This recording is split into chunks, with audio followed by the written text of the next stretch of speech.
नमस्कार, good afternoon. स्वागत है आज आपका एक बार फिर से आप सभी का आज की मैथमेटिक्स की लाइव क्लास में संदीप तिवारी एक बार फिर से सभी का स्वागत करता हूँ। अंशु गुप्ता जी हैं, मानी गुप्ता हैं, निशु सैनी हैं, आकांक्षा झा हैं, किरण राजपूत हैं, परवेज अंसारी हैं, मोनिका रावत हैं, जीतू सिंह है, रुचि द्विवेदी हैं, लायक सिंह है, मोनिका राय, अंकित कमाल है। आप सभी लोग सबसे जुड़ने के बाद मुझे निश्चित करें कि क्लास प्रॉपर चल रही है कि नहीं चल रही, क्योंकि आज सुबह से इशू है और कई सारी कक्षाएं डिस्टर्ब रही है नेटवर्क इशू की वजह से। अगर आप निश्चित करें प्रॉपर क्लास चल रही है तो क्लास को प्रारंभ किया जाए। हम लोगों ने टेक्निकली चीजों को समझा और इसके बाद कई कक्षाएं रोक दी गई। मैं चाहता हूं कि आप सभी लोग पहले कंफर्म कर लें कि मेरी आवाज, वीडियो सब कुछ प्रॉपर्ली आपकी डिवाइस पर रन कर रहा है, तो हम लोग क्लास को प्रारंभ करें जल्दी से। एक बार मुझे क्लियर करें। ओके चल रही है, क्लियर है, क्लियर है। ओके, आप सभी लोग मुझे प्रॉपर देख पा रहे हैं, क्लास प्रॉपर्ली चल रही है? यस, सब सही है, गुड। हाँ, यही इसी के लिए हम लोगों ने आपसे यहाँ पर राय मांगी है कि आप सभी लोग डिसाइड कर लें कि क्लास प्रॉपर्ली चल रही है, तो हम कक्षाओं को प्रारंभ करें। आपके संदेश एक मूलधन होगा जो कि टी है, एक ब्याज। नमस्कार, गुड आफ्टरनून। स्वागत है आज आपका एक बार फिर से आप सभी का आज की मैथमेटिक्स की लाइव क्लास में संदीप तिवारी एक बार फिर से सभी का स्वागत करता हूँ। अंशु गुप्ता जी हैं, मानी गुप्ता हैं, निशु सैनी हैं, आकांक्षा झा हैं, किरण राजपूत हैं, परवेज अंसारी हैं, मोनिका रावत हैं, जीतू सिंह है, रुचि द्विवेदी हैं, लायक सिंह है, मोनिका राय, अंकित कमाल है। आप सभी लोग सबसे जुड़ने के बाद मुझे निश्चित करें कि क्लास प्रॉपर चल रही है कि नहीं चल रही, क्योंकि आज सुबह से इशू है और कई सारी कक्षाएं डिस्टर्ब रही है नेटवर्क इशू की वजह से। अगर आप निश्चित करें प्रॉपर क्लास चल रही है तो क्लास को प्रारंभ किया जाए। हम लोगों ने टेक्निकली चीजों को समझा और इसके बाद कई कक्षाएं रोक दी गई। मैं चाहता हूं कि आप सभी लोग पहले कंफर्म कर लें कि मेरी आवाज, वीडियो सब कुछ प्रॉपर्ली आपकी डिवाइस पर रन कर रहा है, तो हम लोग क्लास को प्रारंभ करें जल्दी से। एक बार मुझे क्लियर करें। ओके चल रही है, क्लियर है, क्लियर है। ओके, आप सभी लोग मुझे प्रॉपर देख पा रहे हैं, क्लास प्रॉपर्ली चल रही है? यस, सब सही है, गुड।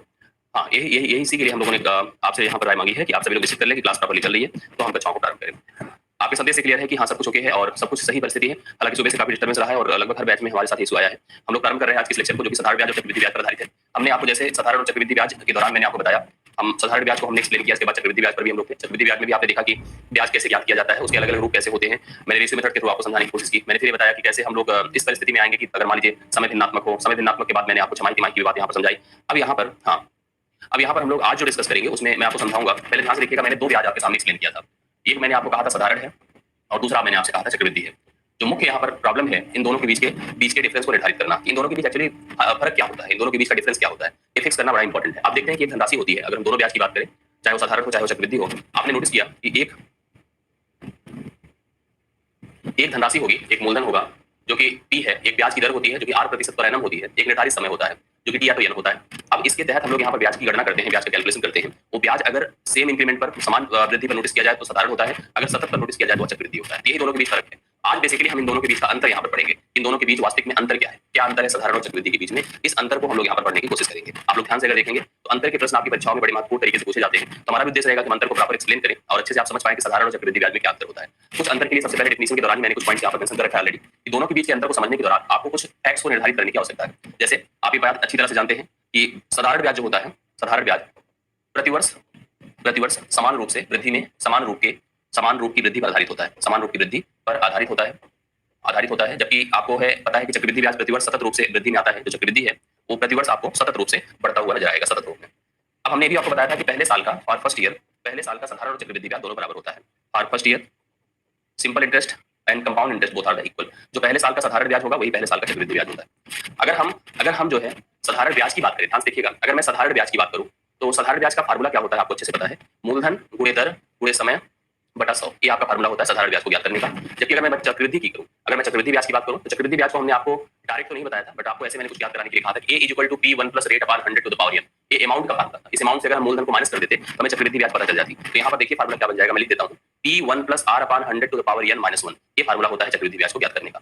मतलब चक्रवृद्धि ब्याज को ज्ञात करने के लिए आप इस फार्मूले का उपयोग कर सकते हैं। अब क्योंकि पहले साल तो साधारण और चक्रवृद्धि के बीच कोई फर्क ही नहीं होगा, क्योंकि साफ साफ लिखा है कि पहले साल साधारण ब्याज और चक्रवृद्धि ब्याज दोनों बराबर होते हैं, लेकिन दूसरे साल से फर्क होने लगता है। अब उस फर्क को निर्धारित करने के लिए हम परसेंटेज का भी उपयोग कर सकते हैं, हम टेबल भी बना के आपको शो कर सकते हैं और फार्मूले का भी उपयोग मैं आपको करके दिखा सकता हूँ। मतलब अगर कोई धनराशि हम लोग लें, कोई भी धनराशि लें, उस धनराशि का हम लोग साधारण और चक्रवृद्धि के हिसाब से अगर तुलना करें तो वह तुलना कम से कम एक साल के बाद की होनी चाहिए। क्योंकि ऐसे कुछ बहुत सारे लोग होते हैं, आप जानते होंगे, कि जो किसी से उधार लेते हैं साधारण के ब्याज के बेस पर। जैसे मान लीजिए अगर कोई व्यक्ति है, उसके पास कोई धन नहीं है, कोई पैसे नहीं है, बट उसके पास लिंक अच्छा है, वो किसी एक से उधार लेता है और उनके बीच एक एग्रीमेंट हुआ है कि हम साधारण के आधार पर ब्याज का निर्धारण करेंगे। उस व्यक्ति ने तुरंत इमीडिएट उस पैसे को किसी अन्य व्यक्ति को उधार दिया और उससे जो है चक्रवृद्धि के आधार पर ब्याज के निर्धारण की बात की। अब वह एक निर्धारित समय पर अगले व्यक्ति से पैसे लेगा और दूसरे व्यक्ति को देगा।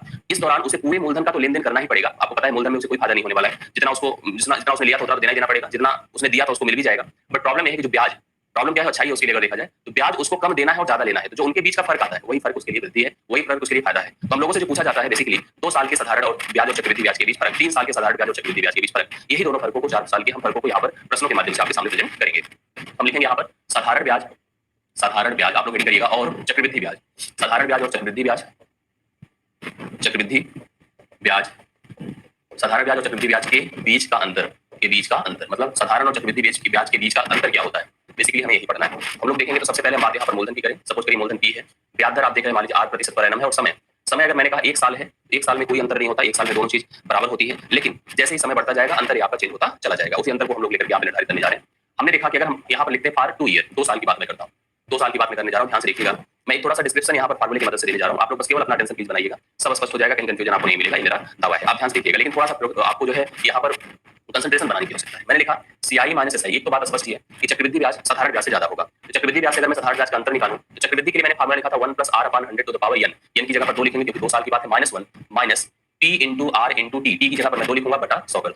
अब आप देख सकते हैं कि p दोनों में, अब एक थोड़ा सा मैं फार्मूले को डिराइव कर रहा हूं, फार्मूले को मैं ऐसे बनाने की कोशिश कर रहा हूं, हालांकि इसको लोग लर्न करवा देते हैं, याद करवा देते हैं, वैसे भी फार्मूला आपको लर्न करने की आवश्यकता नहीं, पर थोड़ा सा डिस्क्रिप्शन इसका पूरा समझने की कोशिश करिएगा। अगर मैं p दोनों से कॉमन कर लूं, यहाँ पर क्या होगा, 1 + r/100 टू द पावर 2 -1, और p निकल चला है तो 2r/100 हो जाएगा। और मैं यहाँ पर अगर फार्मूला लगा दूं, क्या a + b का होल स्क्वायर आपने सुना होगा, पढ़ा होगा, a + b का whole square, a² + b² + 2ab होता है, आप जानते होंगे अच्छी तरह से। अगर हम इसको यहाँ अप्लाई करते तो 1 का स्क्वायर 1 ही होगा, r² / 10,000 होगा, 10,000 होगा, a² + b² + 2ab, 2 × 1 × r/100, -1 - 2r/100। देखिए 2r/2r से 1 से कैंसिल हुआ, p r² / 10,000। ये फार्मूला होता है 2 साल के, 2 वर्ष के साधारण और चक्रवृद्धि ब्याज के बीच के अंतर का, चक्रवृद्धि का अंतर जो होता है उसका ये नियम है। 2 साल के साधारण ब्याज और चक्रवृद्धि ब्याज के अंतर का ये नियम है p r² / 10,000। आप लोग इसको नोट कर सकते हैं। कहीं भी अगर फार्मूले में इसका, मैं और भी मेथड से आपको बताऊंगा, ठीक है, डायरेक्ट फार्मूला बताने की आरती जरिया ने कहा है, परेशान मत होइए आरती जी, मैंने सोचा कि आपको ये चीजें स्पष्ट कर दूं कि कैसे फार्मूले बनाए जाते हैं। हालांकि यहाँ पर बहुत उपयोग नहीं, हम लोग इस फार्मूले का भी उपयोग नहीं करेंगे, फार्मूला मैं लिखवाऊंगा भी नहीं, उपयोग भी मैं लाऊंगा, आप टेंशन मत लीजिएगा, ठीक है। आपको डायरेक्ट करने की बात आएगी, जीतू सिंह निगाह गुने वाले सीक्वेंस में है, आगे हम गुने वाले प्रश्नों को भी डिस्कस करेंगे, उसके लिए निश्चिंत रहिएगा। अब आप देखिए, जैसे एग्जांपल मैं छोटा सा लेता हूँ, मान लीजिए मैंने कहा मूलधन मेरे पास 10,000 रुपए, ध्यान से देखिएगा, ब्याज दर अगर मैंने कहा यहाँ पर 5% पर एनम है, पर एनम है, 2 वर्ष के साधारण और चक्रवृद्धि का अंतर बताइए, 2 वर्ष के साधारण और चक्रवृद्धि का अंतर बताइए, ये प्रश्न है आपके सामने। अभी आपने फार्मूला लिखा है, उस फार्मूले के तहत हमको बताया गया कि 2 साल के साधारण और चक्रवृद्धि ब्याज के अंतर का नियम होता है CI - SI, वो मैंने अभी बताया, p × r² / 10,000, ये हमने आपको लिखा है। तो p है 10,000, 10,000 गुणे r², 10 का वर्ग 100 हो जाएगा, बटा 10,000। आप देखिए ध्यान से, 10,000 से कैंसिल, अंतर हो गया 100 रुपए का अंतर है 2 साल के साधारण ब्याज और चक्रवृद्धि ब्याज के बीच का। वीडियो नहीं चल रही है, वीडियो की प्रॉब्लम बताएं सब लोग, मुझे पता नहीं क्यों डाउट है कि सभी लोग स्पष्ट देख पा रहे कि नहीं देख पा रहे, ये मुझे जरूर क्लियर कर दीजिए, उसी हिसाब से हम लोग कंटिन्यू करें। गुना कराया जाएगा, अल्केश संधि सैनी जी, गुने का सीक्वेंस है, आगे पढ़ाया जाएगा, गुने में सब चीजें बताया जाएगा। क्या वीडियो ऐसी स्थिति में बिल्कुल आप पढ़ नहीं सकते, मुझे स्पष्ट करें, उसी हिसाब से हम क्लास को कंटिन्यू करें, क्योंकि इफर्ट करना तब सही है जब अच्छे से आप लोग देख पाएं। रुक जाती है बीच बीच में, कभी कभी रुक रही है, वीडियो रुक रहा है, क्लियर है, इस क्लियर, अभी चल रही है, हाँ अभी चल रही है वीडियो वाइज सब सही, ओके क्लियर है, तो मतलब सब स्पष्ट है। अगर ऐसा है तो आप क्लास कंटिन्यू करिए, जिससे कि प्रॉपर क्लास चल जाए, नहीं तो डिस्टर्बेंस रेट होता है। हाँ बिल्कुल ओके, चल रहा है ओके, कभी कभी रुक जाता है, मुझे लगता है थोड़ा सा नेटवर्क इशू भी यहाँ पे कारण बन सकता है, आप लोग अगर पढ़ने की स्थिति है और हाँ तो जो है अच्छा ही रहेगा। ओके चलिए ठीक है, देखिए ये अंतर का मैंने आपको नियम बताया। अब इस अंतर को ज्ञात करने के और अच्छे मेथड आप समझने की कोशिश करिए, मैं आपको समझाता हूँ। देखिए ध्यान से, आप लोग ध्यान से समझने की कोशिश करिए, दोनों के बीच का डिफरेंस हम कैसे, अब आपको अच्छे से एक बात पता है कि साधारण, अब देखिए यहाँ पर आपने देखा कि जो दर थी वो दर आप नोटिस करें 10% पर एनम है, 10% पर एनम है, 10% की दर से यहाँ पर ये दर दी गई है। साधारण ब्याज में आपको पता है कि जो दर होती है वो आपकी समान रूप से बढ़ती है 2 साल के लिए, जो भी आपको समय दिया गया हो। अगर हम लोग साधारण ब्याज की बात करेंगे तो जो इंक्रीज होगा 10% का, 10% गुणे सीधा 2 लिखा जाएगा, मतलब 20% होगा। जबकि अगर चक्रवृद्धि की बात की जाएगी तो यही 10% सतत रूप से बढ़ाया जाएगा। सतत रूप के लिए आपने मेथड भी पढ़ा है, और आप ऐसे भी कर सकते थे, ध्यान से देखिएगा, जैसे 10% आप जानते हो कि 1/10 होता है, वैसे भी 10 का आप जानते हो कि 30% हो जाता है। अब यहाँ पर आप इसको लिख सकते थे 10 से 1 11, जो आपने पढ़ा है बेसिकली, 10 से 1 11, 100 से 121 हो रहा है, अर्थात आपको पता है कि 21% आ रहा है।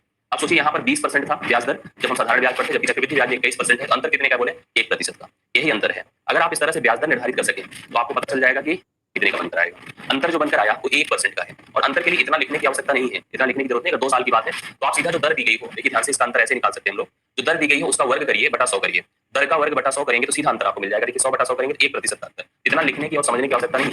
अंतर निकालने के लिए सीधा जो दर दी जाती है उसका वर्ग करिए बटा 100 कर दीजिए, तब भी अंतर आपको पता चल जाएगा। अब देखिए आपने देखा कि 1% का अंतर है, अगर 1% के अंतर को हम सीधा अप्लाई कर दें, 1% के अंतर को मैं सीधा अप्लाई कर दूं CI - SI के दौरान, तो हो जाएगा 1% बराबर 1/100, और 1/100 गुणे आप 10,000 कर देंगे जो मूलधन है बेसिकली, तो आपको अंतर यहाँ पर 100 रुपए का मिल जाएगा। कितने का, 100 रुपए का। तो 100 रुपए यहाँ पर साधारण ब्याज और चक्रवृद्धि ब्याज का अंतर होगा, ठीक है, साधारण ब्याज और चक्रवृद्धि ब्याज का अंतर होगा। इसका एक और मेथड मैं आप लोगों को स्पष्ट कर रहा हूँ, बहुत बेहतरीन मेथड है, टेबल बना के मैं समझाता हूँ। देखिए मूलधन आपका 10,000 मैंने भी दिलवाया था, और ब्याज दर जो है, ब्याज दर आपने देखा कि 10% पर एनम था, और समय आपका 2 वर्ष था। समय कितना था? 2 वर्ष। इसके लिए एक बहुत ही सिस्टमैटिक मेथड होता है, टेबल का उपयोग हम कर सकते हैं और वो बहुत बेस्ट माना जाता है, क्योंकि हम रूल मान लो 2 साल के लिए तैयार कर लें, 3 साल के लिए तैयार कर लें, लेकिन कितने रूल हम तैयार करेंगे? रूल बहुत तैयार करना संभव नहीं हो पाता है। इसलिए हमेशा प्रयास ऐसे मेथड पर किया जाता है जो जल्दी से और सिस्टमैटिक वे में आपको हल करा दे, आंसर करा दे। ठीक है, हम लोग यहाँ पर एक टेबल बनाएंगे, मैं आपको दिखाता हूँ टेबल का उपयोग हम कैसे करेंगे। बहुत आराम से आप लोग यहाँ पर ब्याज को निकाल पाएंगे। टेबल में हम लोग यहाँ पर लिखेंगे साधारण ब्याज और यहाँ पर हम लिखेंगे चक्रवृद्धि ब्याज, साधारण ब्याज और चक्रवृद्धि ब्याज। और उसी के तहत हम जानते हैं कि फर्स्ट ईयर होगा और इसके बाद हम सेकंड ईयर की बात करेंगे। अब 2 ही साल की बात है, यहीं पे रुक जाएंगे। अगर 3 साल होगा तो 3 साल के लिए हम चलेंगे, आगे बढ़ेंगे, कोई दिक्कत की बात नहीं है। सीधा सीधा आप बातों को समझने की कोशिश करिएगा तो आपको सब स्पष्ट हो जाएगा। 10% की ब्याज दर है, कितनी है? 10%। इस 10% को हम 1/10 जानते हैं और 10,000 पर अगर मैं 1/10 अप्लाई कर दूं, 10,000 पर मैं 1/10 अगर अप्लाई कर दूं तो आपको पता है कितना आएगा? 1,000। कितना आएगा? 1,000। 1,000 रुपए पहले साल का साधारण ब्याज होगा। 1 साल पहले साल का साधारण ब्याज होगा, क्योंकि साधारण ब्याज हर साल समान होता है, तो 1,000 अगले साल का भी साधारण ब्याज होगा। जो पहले साल का साधारण होता है वही पहले साल का चक्रवृद्धि ब्याज होता है। देखिए कितनी चीजें तो हम स्पष्ट ऐसे टेबल में भर दिए हैं। अब आगे जैसे मुझे यहाँ से यहाँ जाना है, यहाँ से यहाँ जाने के लिए आपको ध्यान नहीं देना होगा। क्या देना होगा? देखिएगा, इस पर फिर से 10% अप्लाई किया जाएगा। 10% आप जानते हो 1/10 होता है, मतलब 1,000 तो रहेगा ही रहेगा, प्लस इसका जब 10% करेंगे तो 100 आएगा। 100 आएगा। अब हम दोनों के बीच अंतर करेंगे, पहले साल अंतर देखेंगे, दूसरे साल अंतर देखेंगे। देखिए पहले साल अंतर कितने का है? 0 का। दूसरे साल अंतर अगर हमने देखा तो 1,000 से कटा तो 100 का। इस 100 रुपए का अंतर, अभी चीज अगर 3 साल के लिए होता तो हम 3 साल के लिए ऐसे प्रोसीड कर जाते, 4 साल के लिए होता 4 साल ऐसे प्रोसीड कर जाते। फार्मूला भी इसी बिहार पे बनाया जाता है। जो फार्मूले मैंने आपको लिखवाए हैं वो फार्मूले सब इसी पर बेस्ड बनाएंगे। अगर आप कहेंगे तो इसमें फार्मूले भी हम लोग यहीं पर लेकर चल सकते हैं, इसी पे हम आपको दिखा सकते हैं। तो साधारण ब्याज और चक्रवृद्धि ब्याज के अंतर के लिए मेरे ख्याल से अच्छा एक मेथड है, अच्छा तरीका है, आप इसका उपयोग कर सकते हैं। 3 साल का भी होगा तो 3 साल का भी इसी तरह से हम लोग यहाँ पर कर सकते हैं। मैं आपको दिखाता हूँ 3 साल के लिए। देखिए 3 वर्ष के लिए मैं आपको समझाता हूँ तो आपको स्पष्ट होगा। 3 वर्ष के लिए, 3 वर्ष के लिए साधारण और चक्रवृद्धि ब्याज में अंतर। 3 साल के लिए साधारण चक्रवृद्धि ब्याज में अंतर देखिए कैसे हम निर्धारित करेंगे। इसका भी उपयोग हम ऐसे ही करेंगे, यहाँ पर भी मूलधन लेंगे और यहाँ पर भी सब उसी तरह से। अगर हम फार्मूले की बात करें, केवल हम फार्मूले का उपयोग कर रहे हैं, बाई फार्मूला। तो फार्मूला इसका सीधा बनेगा, अभी आप जैसे 2 साल के लिए डेरिवेट किए थे वैसे 3 साल के लिए भी करा जा सकता है। 3 साल के लिए भी आप अगर फार्मूला बनाना चाहें तो 3 साल का जो चक्रवृद्धि ब्याज होगा P1 + R / 100 होगा, -1 होगा। ठीक है, माइनस P × R × 3 होगा, डिवाइड बाई 100 होगा। बट इस फार्मूले को डेरिवेट में कराऊं, हालांकि कर सकते हैं आप +B का होल क्यूब लगा करके, लेकिन हमें ऐसा नहीं की जरूरत है, हम सीधा सीधा लिख दें। अंतर देखिए मैं आपको सीधा सीधा बता रहा हूँ, CI - SI। फार्मूले का उपयोग अगर आपको करना है, याद करना है तो सीधा देखिए, पहले 2 साल का लिखिए PR² / 10,000 लिख दिया, इंटू 300 + R, 300 + R / 100। ये हो जाता है 3 साल के साधारण और चक्रवृद्धि ब्याज का अंतर। ये फार्मूला आप उपयोग में लाइए। 3 साल के साधारण और चक्रवृद्धि ब्याज का अंतर पहले 2 साल का लिखिए, फिर 300 + R डिवाइड बाई 100 कर दीजिएगा। क्या करूं, मैं क्लास रोक दूं? बताएं। अगर प्रॉब्लम है तो क्लास रोक दिया जाए। वीडियो फंस रहा है, मैं रोक करके क्यों एफर्ट करूं और उसका कोई अर्थ ना निकले। टाइम वेस्ट करने का कोई अर्थ नहीं। आप भी रिवाइज कर लो पुरानी चीजें, मैं क्लास रोक देता हूं, ठीक है? क्योंकि मैं देख रहा हूं कि प्रॉब्लम हो रही है आप लोग को, तो काहे हम भी एफर्ट करें, फालतू का समय भी बर्बाद करें, सब कुछ जाए और आप भी इधर उधर के टेंशन में बैठे रहो, चीजें ना समझ में आए, कोई अर्थ नहीं निकल करके आएगा। वीडियो रुक ही रहा है प्रॉपर, मैं क्लास रोक दे रहा हूँ, क्लास रोक दे रहा हूँ। मैं इसके आगे कल से कंटिन्यू करूंगा, आप यहीं पे रुकिएगा।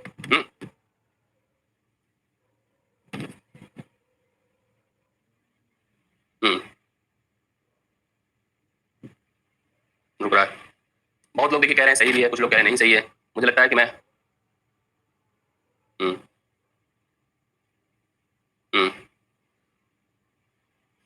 आप में से बहुत सारे लोग का वीडियो चल भी रहा है, मैं देख रहा हूँ। बिल्कुल, मैं इसी के आगे कल से कंटिन्यू करूंगा। आज मैं रोक दे रहा हूँ क्लास को और आप सभी लोग रिवाइज कर लीजिए यहीं पर।